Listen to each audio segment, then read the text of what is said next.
मेरी राय से उनका मतलब ये है, मोदी की हार और मतदाता की जीत। मुझे याद है कि जब इलेक्शन से पहले लोग कहते थे TINA factor, there is no alternative, तो वो टीना टीफा बन गया, there is a federal alternative. आप देख रहे हो, there is a federal alternative.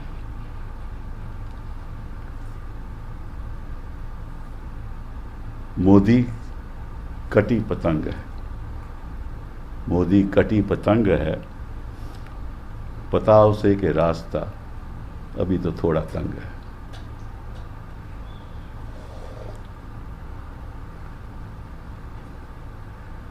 ये जो 3 एंड्स है ना, ये हमारी सरकार चलाएंगे, ऐसा लग रहा है। N for Narendra Modi, N for Nitish ji, N for Naidu ji. लेकिन अगर 400 पार की बात ये करते हैं और प्रधानमंत्री चाहते हैं कि भैया मेरी लग्जरी बनी रहे, तो लग्जरी टैक्स भी देना पड़ेगा। वो जो लग्जरी टैक्स है वो 28% होता है, तो 400 पे 28% लगा दो तो 288 बन जाते हैं। बन गए ना। अब मोदी जी तो कहते थे और चुनाव में कहते रहे कि डबल इंजन की सरकार। और मैं मोदी जी से पूछना चाहता हूं कि आपका तो सिंगल इंजन ही नहीं रहा, आप डबल इंजन की कैसे बात कर सकते हैं जब इंजन ही सिंगल नहीं रहा। दिस इज व्हाई आई से this is a defining moment in the history of electoral politics in India. इस देश में ऐसा लगता था पिछले 10 साल में कि मोदी जी जो कहते हैं वो होगा, लेकिन जनता ने जवाब दे दिया कि मोदी जी आप जो भी कहते रहें, हमारी आकांक्षाएं अगर पूरी नहीं करोगे तो आप जीत नहीं पाओगे। This is the big lesson that Modi ji should learn. ये तो पहली बात। मैं नीतीश जी और Naidu ji, I am a great what should I say वोटरी, क्योंकि उन्होंने हमेशा फेडरल स्ट्रक्चर को कायम रखा। बहुत बड़ी बात है। अगर आप नायडू जी का बयान सुन लीजिए कुछ साल पहले, उन्होंने क्या कहा था कि तानाशाही की सरकार नहीं चल सकती, और without the consent of the states ये जो ईडी कर रही है, ये जो सीबीआई कर रही है, ये मंजूर नहीं है। So I salute them for upholding, and I hope and I am sure that they will uphold, if at all they join this government. I don't know, that's something time will tell, that they will uphold the values that they stood by. मतलब कि किसी के पास तो कुछ भी नहीं था और मोदी जी के पास सब कुछ था। धन, पैसा, करप्ट मोटिव्स, एमएलए खरीद लेना। कैसे खरीदे गए ये आप भी जानते हो, मैं भी जानता हूं। जिनको इन्होंने कहा कि 70,000 करोड़ का घोटाला किया है, उन्होंने उनको मुख्यमंत्री बना दिया। इलेक्शन कमीशन ऑफ इंडिया, जो मैं आज भी कहता हूं लापता था, इस चुनाव में लापता था, वो भी इनके एजेंट बन गए। और जो उन्होंने प्रेस कॉन्फ्रेंस की है उसके बारे में मैं कुछ कहूँगा आगे। इलेक्शन कमीशन एजेंट बन गए, ईडी एजेंट बन गए, जो खिलाफ बोलता था पीएमएलए लगा दो। बच्चों के खिलाफ यूएपीए लगा दो। सीबीआई इनकी एजेंट बन गई, टैक्स अथॉरिटीज इनकी एजेंट बन गई। पार्लियामेंट में हम लोगों को बोलने नहीं देते थे।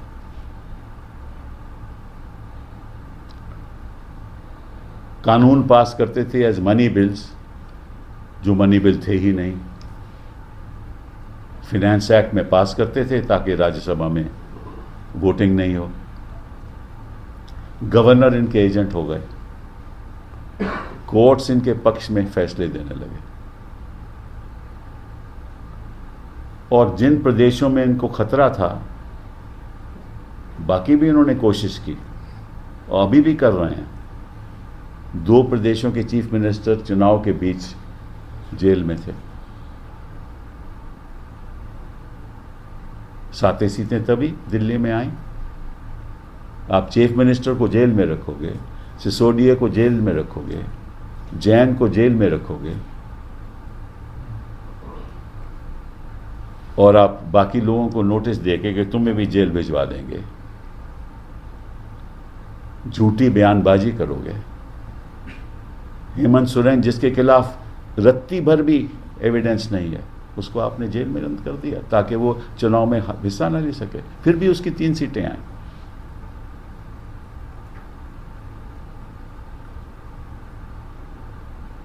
गिनी चुने सरकारें गिरा दो, 10th शेड्यूल का दुरुपयोग करो। तो ये तो था मोदी जी के पास, और विपक्ष पे खास को क्या था? कुछ भी नहीं। आप सोचिए, हिंदुस्तान की किसी भी इलेक्शन में कभी ऐसा हुआ? फिर भी मोदी जी अपने बल पे 272 नहीं ला पाए।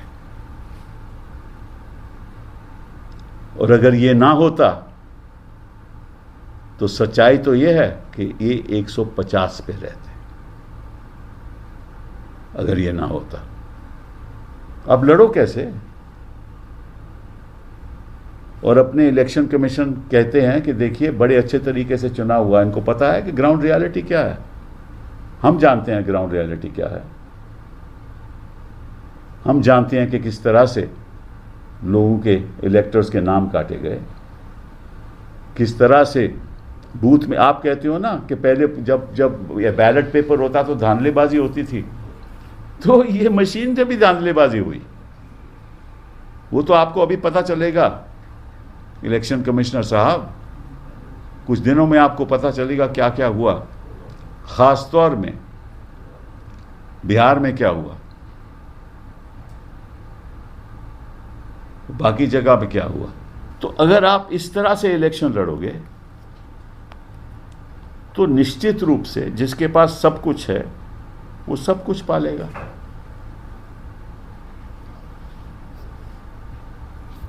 और हमारे जो लापता इलेक्शन कमीशन है कहते हैं कि जी हम तो हमेशा, अभी देखिए इलेक्शन के बाद उन्होंने प्रेस कॉन्फ्रेंस की।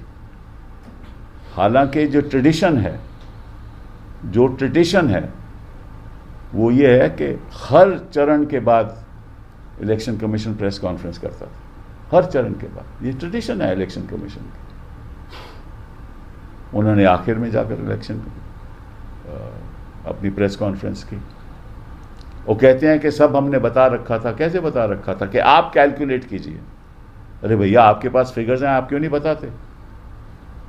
और कहते हैं कि हमने सामान्य तरीके से दोनों बड़े लीडर्स के बारे में कुछ नोटिस नहीं दिया, जान के नहीं दिया, क्योंकि दोनों बड़ी पार्टी के लीडर हैं। अरे भाई तुलना तो करो, वो क्या कहते थे, ये क्या कहते थे।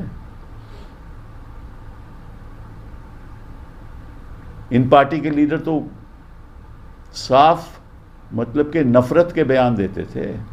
वो तो लायबल हैं, आपने रोका नहीं।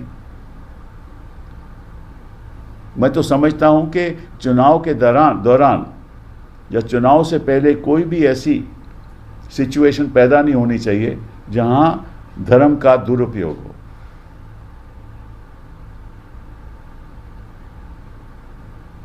और अगर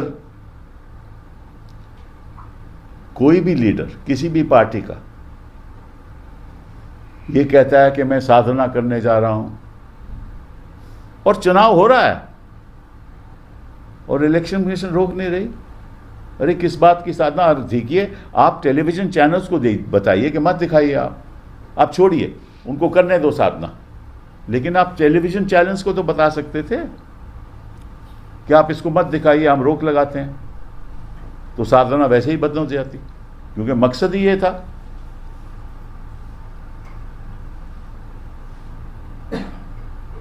और वहां कहते हैं कि हमें इसलिए जो दो बड़े लीडर हैं उनके प्रति हमने कोई नोटिस नहीं भेजा, लेकिन मैं पूछना चाहता हूं इनसे कि हेमंता बिस्वास के खिलाफ क्यों नहीं आपने नोटिस दिया? उसने तो कहा था ना कि राम भक्त वर्सेस राम विरोधी, कहा था ना, तो नोटिस क्यों नहीं दिया? अनुराग ठाकुर के खिलाफ नोटिस क्यों नहीं दिया?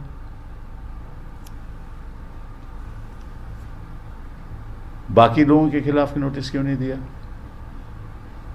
क्योंकि आप बीजेपी के एजेंट हो।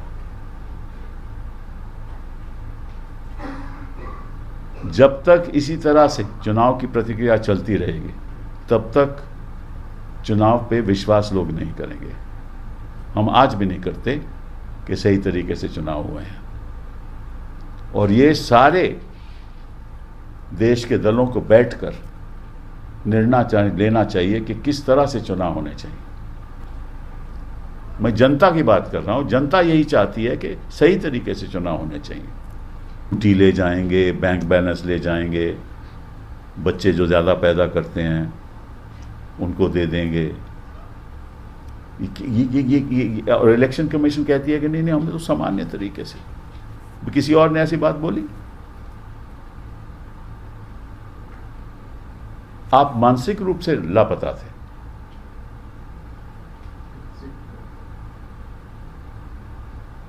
और अब बात करते हैं आप लोगों के ओनर्स की, आपके नहीं, क्योंकि आपकी हम इज्जत करते हैं, क्योंकि आप ग्राउंड पे जो स्थिति है वो हमें बताते रहे और मीडिया चैनल्स छुपाते रहे। मैं उनसे पूछना चाहता हूं कि आप कि तो रिपोर्टर थे ना जो ज़मीन पे जा रहे थे, चाहे वो इंडिया टुडे हो, चाहे वो कोई भी चैनल, मेन स्ट्रीम चैनल का रिपोर्टर हो, तो बताते होंगे कि असलियत क्या है। तो आपने 400 पार का ढिंडोरा क्यों पीटा? क्या आपकी मंशा क्या थी? और आज भी आपके एंकर चला रहे हैं जैसे मोदी जी की बड़ी भारी जीत हुई है, क्योंकि वो तो हिज मास्टर्स वॉइस हैं, वो तो ऐसे कहेंगे। इसकी पूरी इन्वेस्टिगेशन होनी चाहिए, क्योंकि ये एक स्कैम है। मैं मान ही नहीं सकता, और कोई भी अगर निष्पक्ष तरीके से इस बात को सोचे, कोई भी नहीं मानेगा कि हर एक मेन स्ट्रीम चैनल में सभी कह रहे थे कि 400 पार।